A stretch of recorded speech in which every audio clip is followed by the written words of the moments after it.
afternoon, everyone. First of all, thank you for having me come this afternoon to share with you some information about tobacco. We hear a lot about substance abuse these days, and certainly the opioid epidemic is in the headlines. But one of the things that we don't want to forget is the single leading cause of preventable deaths in the United States is smoking.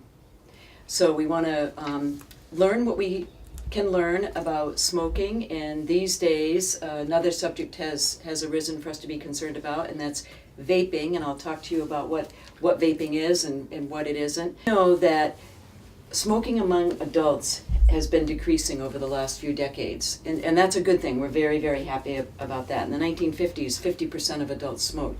Right now it's about 20%. So that decrease is great. We're not done yet, but some great inroads on smoking have been made.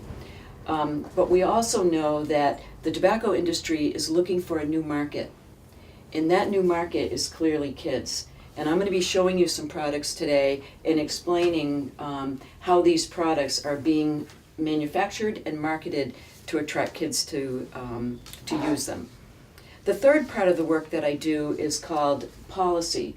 I meet with local and state government officials and talk to them about just what I'm going to talk to you about today, these products, what these products do and are capable of doing in terms of addiction among our youth, and also what they can do to change local policies, to make policies more restrictive so that tobacco products are more difficult for kids to get their hands on. So I'll start with sharing with you my board, which has some samples of a tobacco product that we call little cigars. Little cigars are tips, cigarillos. They come as single cigars, and they also come in multi-packs. And I'm going to pass this board around so that everybody gets a chance to look at these products more closely. And when this board comes around, I'd like to have you pay special attention to the wrappers. They're pink and they're purple. Usually the wrapper signifies a flavor.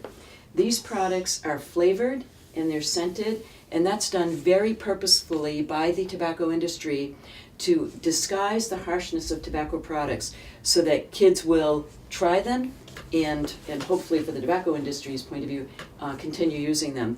If a young person tried a tobacco product, they would probably find them too harsh, not appealing at all.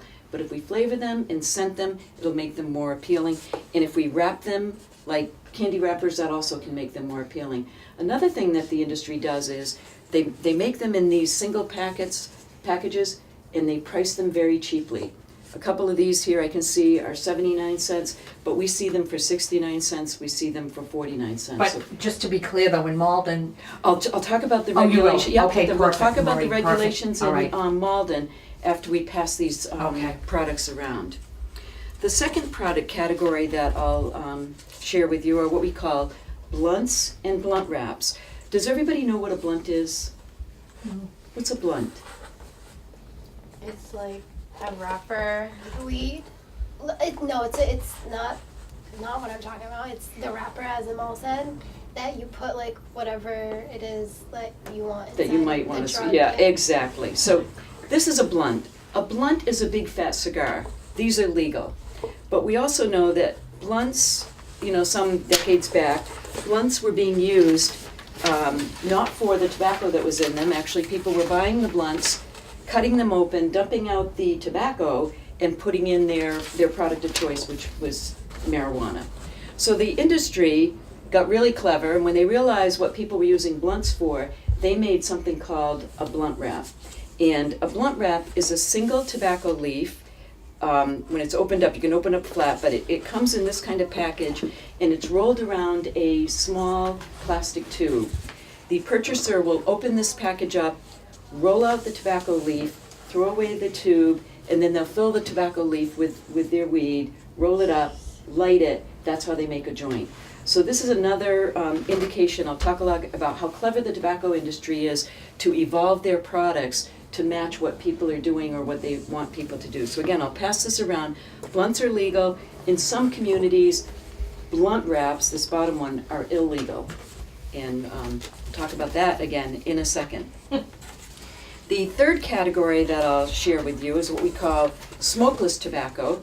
And we call these products smokeless because you don't actually light them up. And the products that are in the smokeless category are chewing tobacco, which we typically see in a tin can that looks like this. I only have the cover here, but in a tin can like this, it's loose tobacco. When it's moist, you're able to open the tin can, take a chunk of it, pull it out, put that plug or that chunk of chewing tobacco in between your cheek and your gum. You'll get a little lump in your cheek. It's quite visible when somebody is using chewing tobacco. And also, this kind of chewing tobacco causes you to spit. So it's not very discreet to use chewing tobacco. In fact, when you're using it, everybody around you will know. The lump in your cheek and the constant spitting. So what the tobacco industry did was they came up with some other products, and we call this one here is made by Camel, and it's called Camel Snooze or Camel Snus, depending on which community you're in. And this product that comes in this can, I pulled some out and I put them in this little Ziploc bag. So as this board comes around to you, you'll be able to see more closely what's in the Ziploc bag. And it's little pouches of more finely milled tobacco.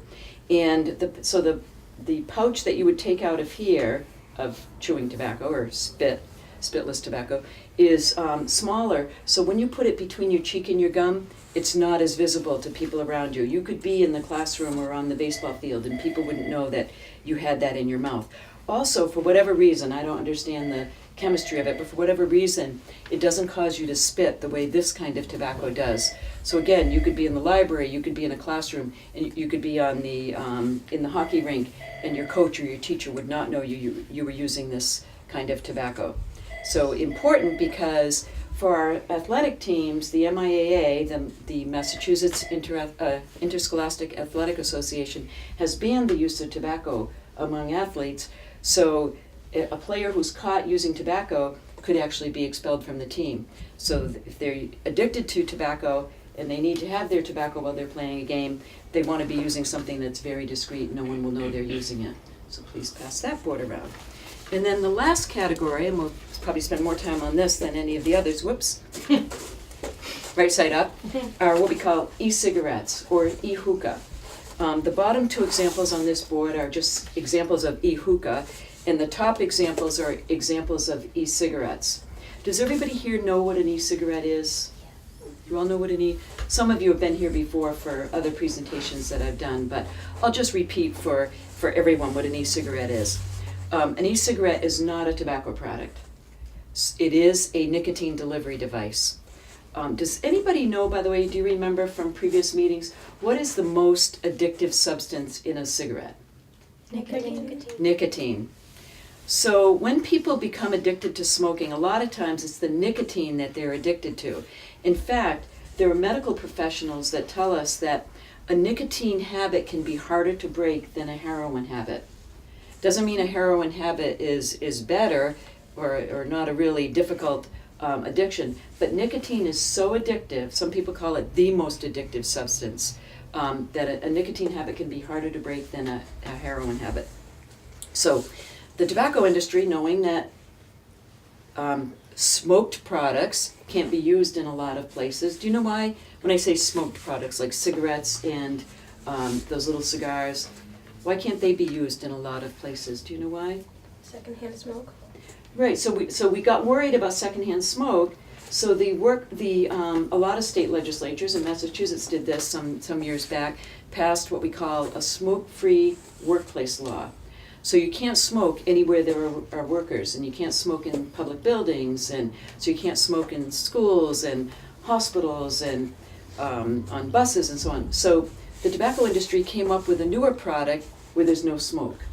So in addition to smokeless chewing tobacco, we now have these e-cigarettes, and what they are is basically a three-part device. You have something called the stick, so you can hold it like a cigarette. You have a cartridge or a tank that holds the liquid, and that liquid in it, which might be water or vegetable oil, is laced with nicotine and often also with a flavor. And then there's a battery. Turn the battery on, the battery heats up the liquid becomes a vapor, and the user is actually sucking the vapor into their lungs. So they're not they're not getting smoke, there's no combustion here, we're not lighting anything on fire, so there's no secondhand smoke. There is secondhand vapor. So is secondhand vapor a problem? The truth is, we don't know.